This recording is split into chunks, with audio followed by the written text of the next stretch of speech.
Yeah, it's a little job I'm working on. This is an art gallery, actually. This is the entrance.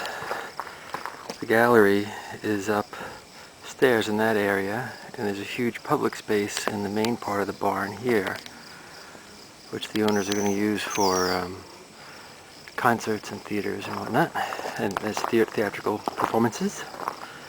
So the drip line is here and there's no gutter, so doing a little rubber roofing adhered to the wall with some water and ice shield, and then grading the rubber roofing down into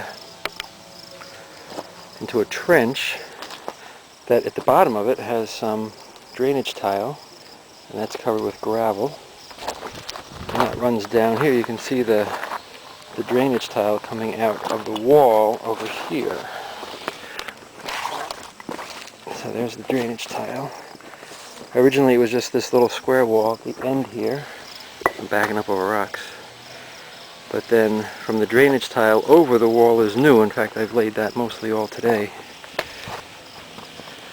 So that's going to be there. A little curve in it, which is kind of nice.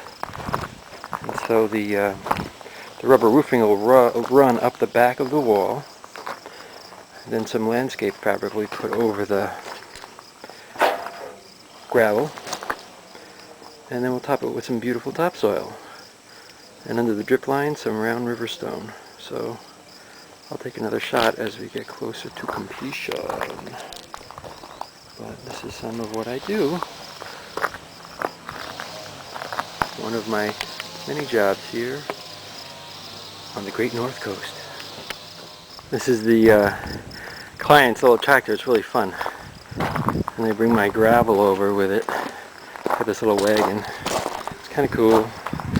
The wall is just about done here, and what I've done now is I've started to backfill.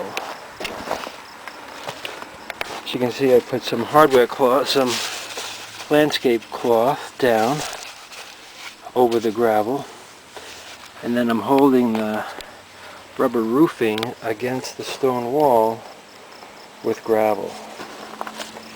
And as I fill behind the rubber roofing with the gravel, I'm also filling in front of the rubber roofing and behind the stone with the fine gravel, because that's going to help keep the wall strong. It's finished now. I wet the stones down so you could see how pretty they are. It's a lot easier to see that when they're wet.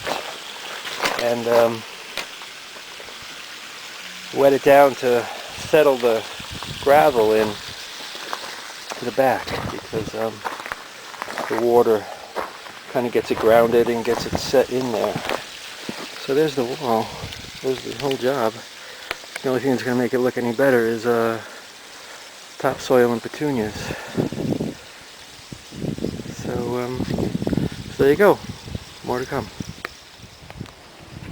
Here's the same barn, and this is what the wall looked like. The area kind of looked like before I did anything. As I step back, you can see the trenches that I've dug in, and I've run water through these trenches, so I know that the water will run through this bed and out the other side. There's the PCV tube that connects to the completed bed over there that we've been talking about. So here, everything's graded from every point down into the trench, and the trench is graded so the lowest point is the piece of PVC. The interesting part was over here, where there was really no foundation for the wall of the barn. See down there, below the last stone is just clay. There's nothing. So the foundation of this barn was less than a foot underground. So I'm going to double the width of this trench. There's Boo Boo. Woo! Sorry, Buster. I'm going to double the width of this trench, fill it with rebar, and make a concrete form that will act as the footing for this wall.